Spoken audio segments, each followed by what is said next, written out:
That basically, some people have the belief that at one point of the afterlife you become God or become with God, and you said you don't agree with that.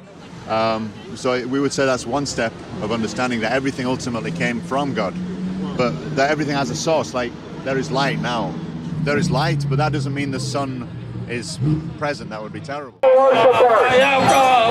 God hates idol worshipers.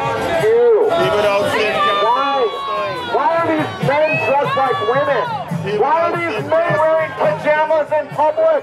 নিজের দেশ ছাড়া ভিন্ন দেশে যখন আমরা হিন্দু মন্দির দেখতে পাই তখন অজান্তেই আমাদের মন এক অভূতপূর্ব আনন্দে ভরে ওঠে। এরকমই দেখা গেছে আফ্রিকাতে। এখানে মন্দিরে ভক্তদের মধ্যে আপনি একজন ভারতীয় দেখতে পাবেন না।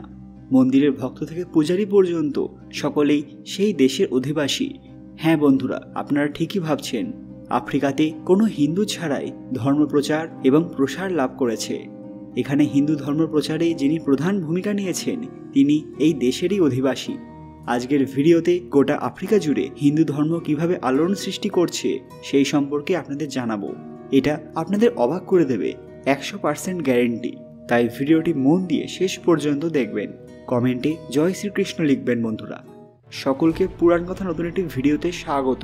আজকে আপনারা জানবেন কিভাবে আফ্রিকায় ছড়ালো হিন্দু ধর্ম। But at the age of 12, I decided I was not satisfied with Christian philosophy, some aspects. Now, that's a 12-year-old child in a poor, black community. I don't know how I had that thought. I had one question that nobody could answer.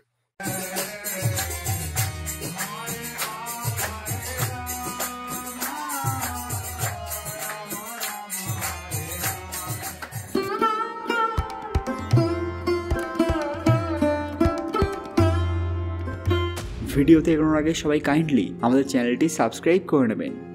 আফ্রিকার পশ্চিমে অবস্থিত একটি খুবই ছোট দেশ Ghana. এখানে ইসলাম ধর্মের মানুষের সংখ্যা সবচেয়ে বেশি, কিন্তু বর্তমানে এখানে হিন্দু ধর্মের মানুষের সংখ্যা খুবই দ্রুত হারে বৃদ্ধি পাচ্ছে। 2009 সালে ঘানাতে হিন্দু ধর্মের মানুষের সংখ্যা ছিল 12,500 জন। 2010 সালে এই সংখ্যা 25,000-এ পৌঁছে যায়। বর্তমানে ঘানাতে 1.25 লাখেরও বেশি মানুষ হিন্দু। ভারত থেকে অনেক দূরের একটি দেশ হলো ঘানা, যার চারদিকে রয়েছে ইসলামিক কান্ট্রি। এখানকার অধিবাসীরা প্রায় বেশিরভাগই ইসলাম ধর্মাবলম্বী মানুষ। এরকম একটি দেশে হিন্দু ধর্ম দ্রুত হারে ছড়িয়ে পড়া সত্যি আশ্চর্যের বিষয়। এখানে একজন ঘানাবাসী হিন্দু ধর্ম প্রচার এবং প্রসার করেছেন।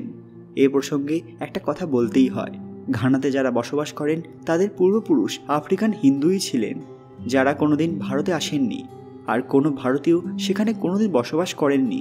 তারপরেও আফ্রিকার এই অঞ্চলের অধিবাসীরা স্ব-ইচ্ছাতেই হিন্দু ধর্ম গ্রহণ করেছেন এবং তা পালন করছেন।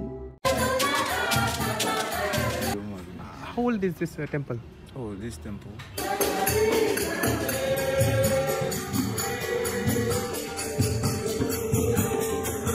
এই অঞ্চলের অধিবাসীরা যেসব ধর্মীয় নিয়মকানুন পালন করেন তার সাথে হিন্দু ধর্মের রীতিগুলির অনেকটাই মিল পাওয়া যায়। বর্তমানে ঘানাতে অনেক হিন্দু মন্দির তৈরি হয়েছে। এখানে হিন্দু মডেস্টি সোসাইটি নামে একটি হিন্দু মন্দির আছে, যেখানে প্রতিদিন সন্ধেবেলায় একটি নির্দিষ্ট সময়ে আরতি হয়। ঘানাতে হিন্দু ধর্ম প্রচার করেছেন বিখ্যাত স্বামী ঘানানন্দ। ইনি ঘানার একটি ছোট্ট গ্রামে জন্মগ্রহণ করেছিলেন এবং ছোট থেকেই তার বিশ্বব্রহ্মাণ্ডের রহস্য সম্পর্কে জানার প্রবল ইচ্ছে ছিল। স্কুলে তিনি খ্রিস্ট ধর্ম সম্পর্কে জ্ঞান অর্জন করেছিলেন, কিন্তু তার নিজস্ব প্রশ্নের উত্তর তিনি সেখানে পাননি। সেই কারণে তার আধ্যাত্মিক জ্ঞান লাভের জন্য তিনি একবার ভারতে এসেছিলেন। স্বামী ঘানানন্দ স্বামী শ্রদ্ধানন্দের আশ্রমে এসে পৌঁছন। এখানে তিনি হিন্দু ধর্ম সম্পর্কে জ্ঞান লাভ করেন। তিনি ঘানাতে একটি হিন্দু মন্দির তৈরি করেছিলেন। প্রথমে এর জন্য তাকে অনেক সমস্যার সম্মুখীন হতে হয়েছিল, কিন্তু পরে তিনি সব বাধাকে অতিক্রম করে হিন্দু মন্দির স্থাপন করতে সমর্থ হন। 1975 সালে তিনি হিন্দু মনেস্ট্রি অফ আফ্রিকা স্থাপন করেন এবং তারপর প্রায় 2000 মানুষ হিন্দু ধর্ম গ্রহণ করেছিলেন। 1947 সালের পরেই ঘানাতে হিন্দু ধর্মের প্রবেশ করেছিল। ভারতের বিভাজনের পর সিন্ধি সম্প্রদায়ের কিছু মানুষ এখানে এসে বসবাস শুরু করেন। তারা ঘানার রাজধানী আক্রাতে একটি মন্দির স্থাপন করেছিলেন, যে মন্দিরটি এখনও সেখানে রয়েছে। এখানে ভারতীয় হিন্দু অনেক রয়েছেন, যারা মন্দিরের কোনো অনুষ্ঠান হলে সেখানে অংশগ্রহণ করেন। সর্বোপরি সেখানে আফ্রিকান হিন্দুরা ভারতীয়দের সঙ্গে একত্রে এই অনুষ্ঠান পালন করেন।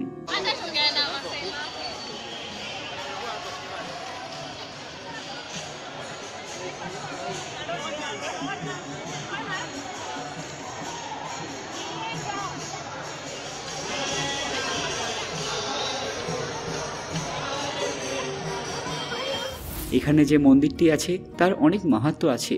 এখানে কেবলমাত্র ভগবান শিব এবং মাতা পার্বতীর পুজোই হয় না, ভগবান গণেশ, কালী মা, ভগবান শ্রীরাম এবং ভগবান শ্রীকৃষ্ণের সঙ্গে সঙ্গে যীশু খ্রিস্টের ছবিও রয়েছে।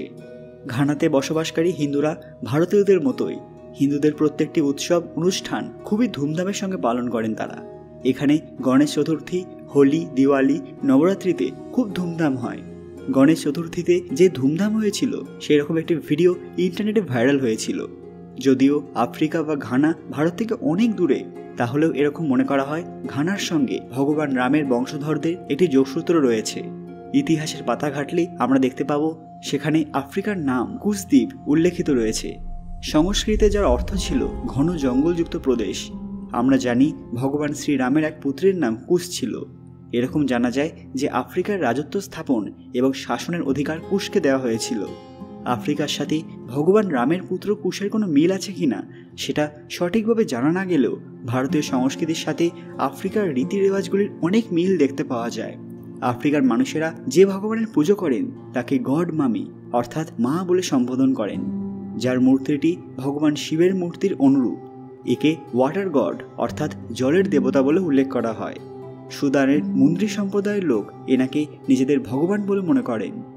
এই দুই ভগবানের ছবি যদি পাশাপাশি রাখেন তাহলে দেখবেন দুই ভগবানের গলাতেই নাগ দেবতা বিরাজ করছেন, দুজনের মাথাতেই লম্বা জটা রয়েছে। আফ্রিকান ভগবান যেমন জলের দেবতা হিসেবে পূজিত হন, সেরকম ভগবান শিবের মাথা থেকেও মাতা গঙ্গা নেমে আসছেন। এরকম দেখে এটা বলাই যেতে পারে যে আফ্রিকার হিন্দু ধর্মের আলাদা সত্তা বিরাজ করছে, যেখানে হিন্দু ধর্মের ভগবান অন্য স্বরূপে বিরাজ করেন।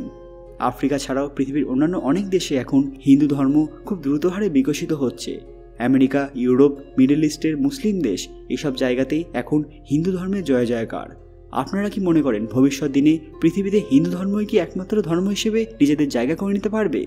আপনাদের মূল্যবান মতামত কমেন্টে অবশ্যই জানাবেন। আর আজকের ভিডিওটি ভালো লাগলে অবশ্যই লাইক করবেন এবং কমেন্ট বক্সে হর হর মহাদেব লিখতে ভুলবেন না বন্ধুরা। আজকের ভিডিওটি যতটা সম্ভব শেয়ার করে দেবেন। আরও এরকম অজানা তথ্য সম্পর্কে জানতে পুরাণ কথা অফিসিয়াল চ্যানেলটি মনে করে সাবস্ক্রাইব করে নেবেন। খুব তাড়াতাড়ি ফিরে আসবো এরকমই কিছু দরকারি ভিডিও নিয়ে। ততক্ষণ আপনারা এই ভিডিওগুলি দেখতে পারেন। ধন্যবাদ।